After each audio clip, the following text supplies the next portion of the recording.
Syahril sudah nunggu di rumah Bung Hatta. Bung Hatta baru datang dari Saigon. In 1945, final defeat came to the Japanese. 3 days after the war's end, a committee of national leaders proclaimed the independence of the Republic of Indonesia, with Sukarno as president. Thus, on their own initiative, seizing the freedom promised 3 years earlier by the Dutch. With the Japanese defeated and no allied forces at hand to take over in their place, nationalist feeling swept the people of Indonesia.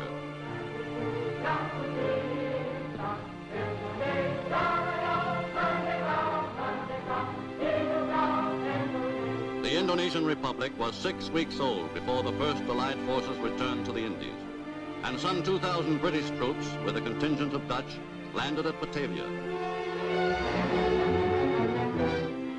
But by that time, the nationalist government had grasped the opportunity to entrench itself in Java and Sumatra, and Republican extremists had fanned into flame the spirit of nationalism. Bung, Jepang telah menyerah. Karena itu saya minta Bung Karno dan Bung Hatta untuk memproklamasikan Indonesia. Bisa, perlu saya bicarakan dengan Bung Karno.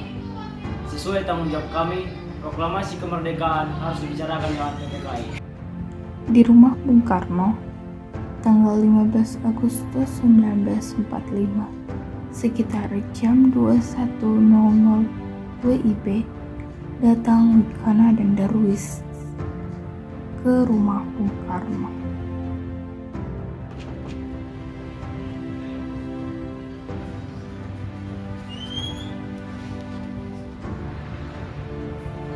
Bung, Jepang telah menyerah kepada sekutu. Tolong proklamasi kemerdekaan segera malam ini juga.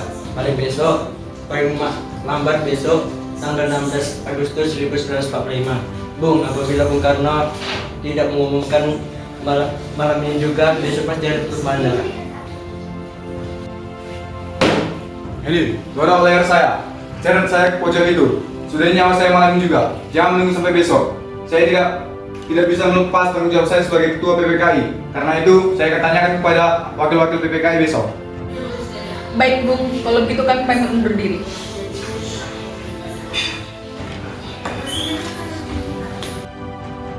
Dialog antara Bung Karno dengan pemuda ini disaksikan antara lain oleh Bung Hatta dan Ahmad Subarjo. Wicana dan Darwis terkejut mendengar jawaban Bung Karno itu. Wicana dan Darwis segera meninggalkan rumah Bung Karno. Para pemuda gagal memaksa Sukarno dan Muhammad Hatta untuk segera memproklamasikan kemerdekaan.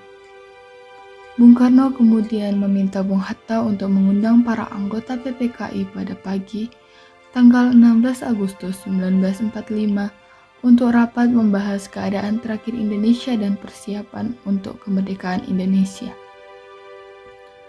Karena gagal memaksa Bung Karno dan Bung Hatta untuk memproklamasikan Indonesia, para pemuda malam itu sekitar pukul 24.00 tanggal 15 Agustus 1945 mengadakan pertemuan di Jalan Cikini nomor 71 Jakarta.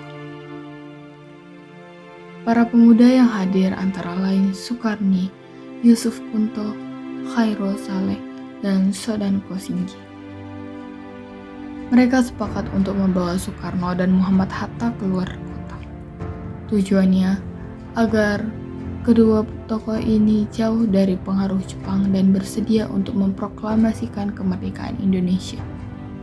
Para pemuda juga sepakat untuk menunjuk Sodanko Singgi untuk memimpin pelaksanaan rencana tersebut.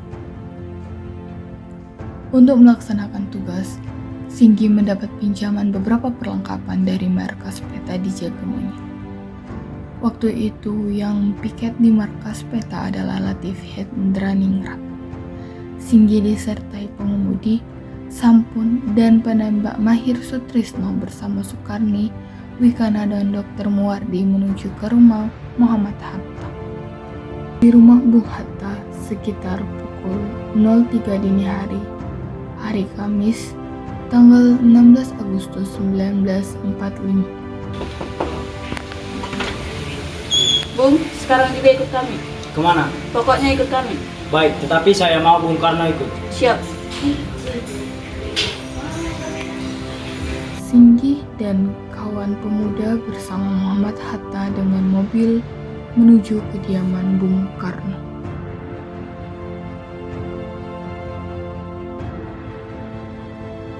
Di kediaman Bung Karno, keluarga Bung Karno baru saja makan sahur.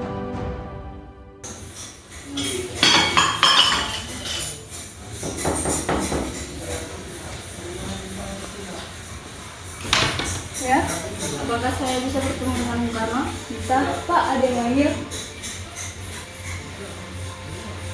Bung ikut saya sekarang juga. Kemana? Pokoknya ikut, Jakarta tidak aman. Baik, tapi Bung Hatta harus hidup. Sudah siap. Ayo.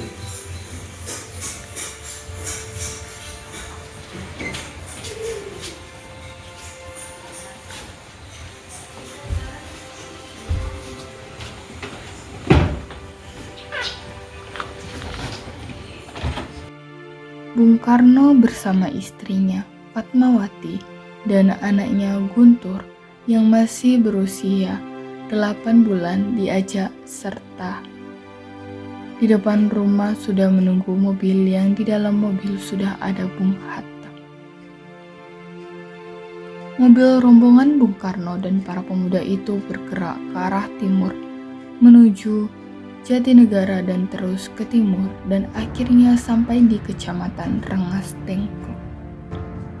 Sementara itu, di Jakarta terjadi ketegangan karena tanggal 16 Agustus 1945 itu seharusnya diadakan rapat PPKI, tetapi Soekarno dan Muhammad Hatta tidak ada di tempat. Ahmad Soebardjo segera mencari kedua tokoh tersebut. Akhirnya setelah terjadi kesepakatan dengan Wikana, Ahmad Soebardjo ditunjukkan dan diantarkan ke Rengas Dengklok oleh Yusuf Ponto. Di Rengas Dengklok, khususnya di rumah seorang Tionghoa, Jiao Kiesiang. Sehari di Rengas Dengklok, ternyata para pemuda belum berhasil memaksa Soekarno untuk menyatakan kemerdekaan Indonesia.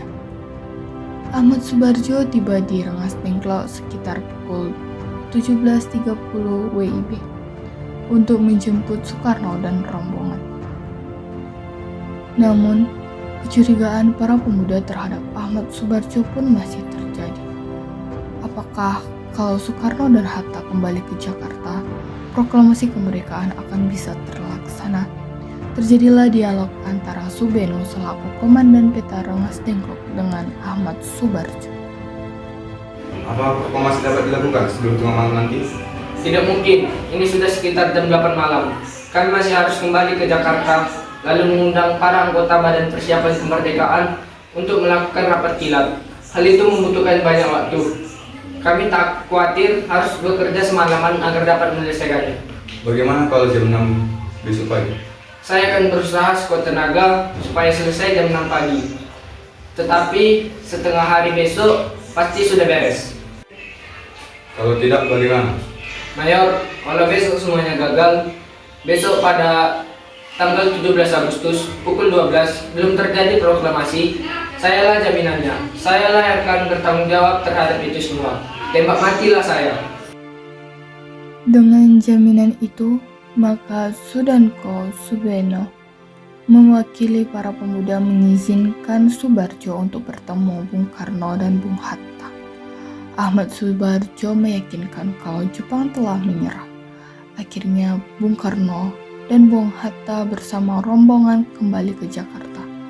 Dengan demikian berakhirlah peristiwa Rengas Dengklok. Setelah sampai di Jakarta, Soekarno kemudian mengantar pulang Fatmawati dan putranya, Guntur, dan bersama rombongan Soekarno langsung pergi ke rumah Laksamana Maida. Oleh Laksamana Maida, Soekarno dan Hatta diantar ke kediaman Nishimura. Di Jakarta, di kediaman Nishimura, selaku penanggung jawab keamanan di Jakarta. Tuan Nishimura, kami minta izin untuk mengadakan rapat PPKI untuk pelaksanaan persiapan kemerdekaan. Oh, tidak bisa Tuan, karena siang tadi kami sudah mendapatkan mandat dari sekutu agar tidak terjadi lagi perubahan pulau di Indonesia. Baik kalau begitu, kemerdekaan Indonesia menjadi tanggung jawab bangsa Indonesia, lepas dari tanggung jawab Jepang. ketika Insinyur Soekarno dan Muhammad Hatta datang ke rumah Laksamana Maeda. Di sana sudah menanti BM Dia dan surat kabar Asia Raya. Semawan Bakri dari Jawa Hokukai, Sayuti Melik, Iwa Kusuma Sumantri dan para anggota PPKI. Sementara itu, Ahmad Subarjo dan Iwa Kusuma Sumantri mendatangi kediaman para pemuda untuk mengajak mereka ke rumah Laksamana Maeda. Permisi. Silakan masuk Bapak-bapak. Tunggu dulu. Bagaimana mungkin kita akan merumuskan suatu proklamasi di rumah seorang Laksamana Jepang? Tenanglah, silakan masuk semua. Saya menjamin selama berada di rumah saya, Anda sekalian akan terjamin keselamatannya.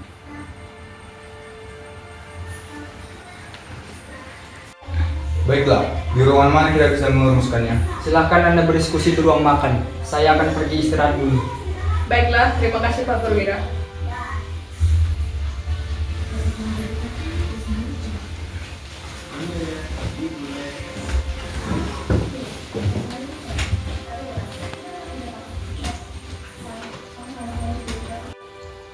Kita mulai sekarang. Bagaimana usulan kalian tentang naskah proklamasi yang akan kita bahas? Untuk mempersingkat waktu, saya memiliki konsep naskah proklamasi yang telah saya buat.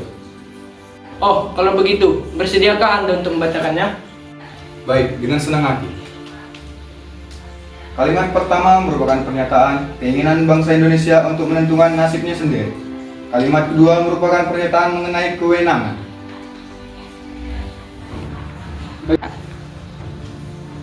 Bagaimana jika kalimat pertama proklamasi diambil dari rumusan BPUPKI? Ya, baiklah. Lalu, rumusan apa yang akan kita ambil? Bagian yang merupakan pernyataan bangsa Indonesia untuk menentukan nasibnya sendiri. Ide yang bagus. Ada usulan lain? Bagaimana jika kalimat kedua diubah menjadi pengalihan kekuasaan? Iya, ini lebih baik. Saya setuju. Lalu, atas nama siapa proklamasi ini? Karena ini semua berkat jasa-jasa bangsa Indonesia, maka atas nama bangsa Indonesia. Ide yang bagus, Bung. Bagaimana yang lain? Ya, kami setuju. Lalu, siapa yang akan menandatangani teks proklamasi ini? Bagaimana jika dibuat seperti Declaration of Independence America? Bagaimana itu maksudnya? Maksud saya, teks tersebut ditandatangani oleh semua yang hadir di malam ini. Saya tidak setuju teks ini ditandatangani oleh anggota PPKI. Kenapa Anda tidak setuju? Menurut saya, PPKI dibentuk oleh Jepang dan orang-orangnya juga adalah orang Jepang. Sedangkan kemerdekaan ini kita dapatkan dari usaha kita sendiri. Ya, saya sependapat dengan Anda. Lalu, siapa yang akan menandatangani teks tersebut? Bagaimana jika teks proklamasi ditandatangani oleh Bung Soekarno dan Bung Hatta sebagai wakil bangsa Indonesia? Iya, saya setuju dengan pendapat Soekarno. Baik, saya bersedia. Bagaimana dengan Bung Hatta? Ya, dengan senang hati. Baik, jika Bung Hatta setuju. Bung, ketikkan dulu naskah ini. Baik, Bung, dengan senang hati.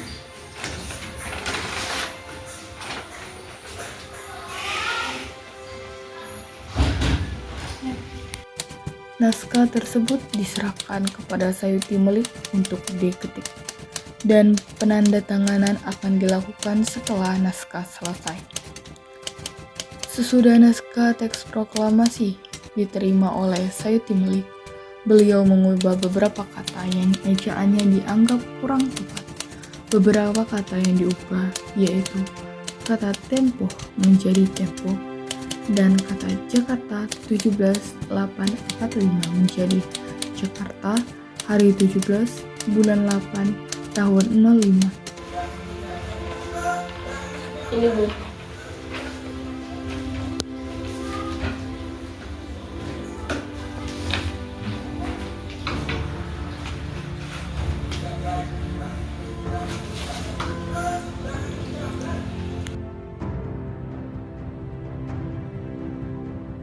Alhamdulillah, akhirnya semuanya berjalan dengan lancar. Terima kasih Ibu yang telah menemani saya di saat yang cukup menguras pikiran ini. Iya, terima kasih Gusti Allah yang telah memberikan jalan pada bangsa kita untuk memproklamasikan kemerdekaan. Oh iya Pak, apa kalian sudah merencanakan bagaimana proklamasi besok akan berlangsung? Sudah, kita akan melaksanakan upacara bendera yang nantinya akan diiringi lagu Indonesia Raya karya Supratman. Bukankah kita belum punya bendera? Lantas bagaimana? Ya ampun, Bapak sampai lupa, Bu. Kalau begitu, bagaimana jika Ibu saja yang menjahit bendera itu? Ya sudah, Bapak bersiap sana untuk menyusun pidato yang nanti akan Bapak bacakan. Oke, Bu.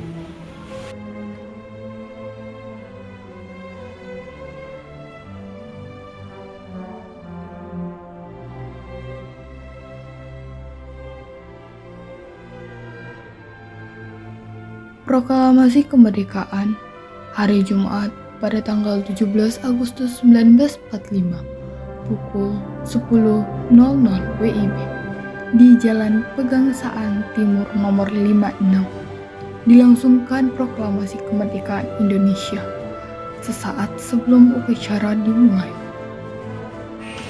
Trimurti, tolong kibarkan bendera merah putih ini sebagai tanda kejayaan bangsa Indonesia. Baik, Bung, saya akan menyuruh anak didik saya untuk mengibarkannya. Hai kalian! Jaga bendera ini baik-baik.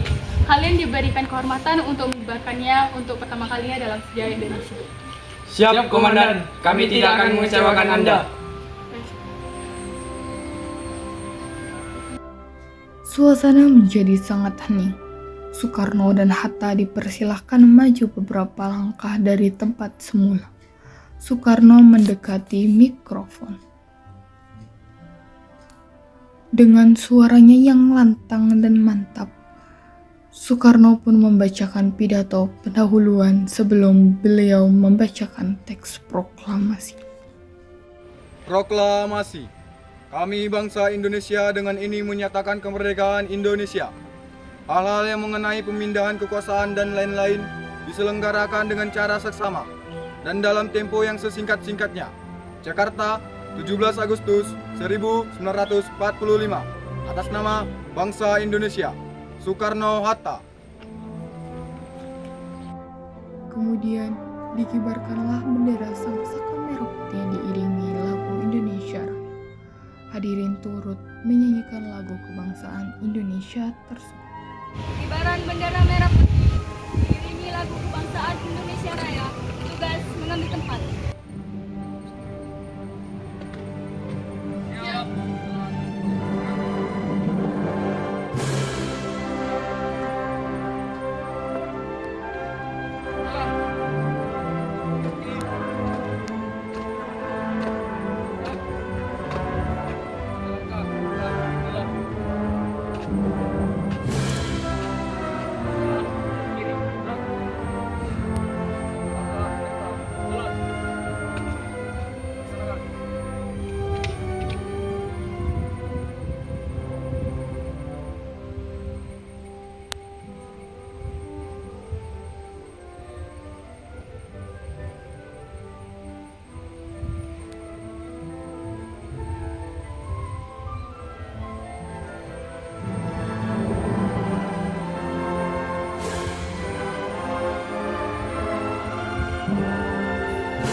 Bendera, siap!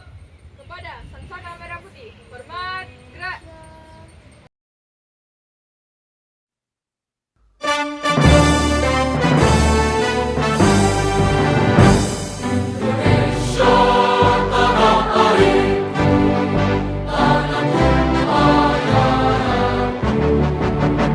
Di sana aku berdiri,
Teruskan. Terus. Pembacaan doa. Mari kita berdoa menurut agama dan kepercayaan kita masing-masing. Berdoa dimulai.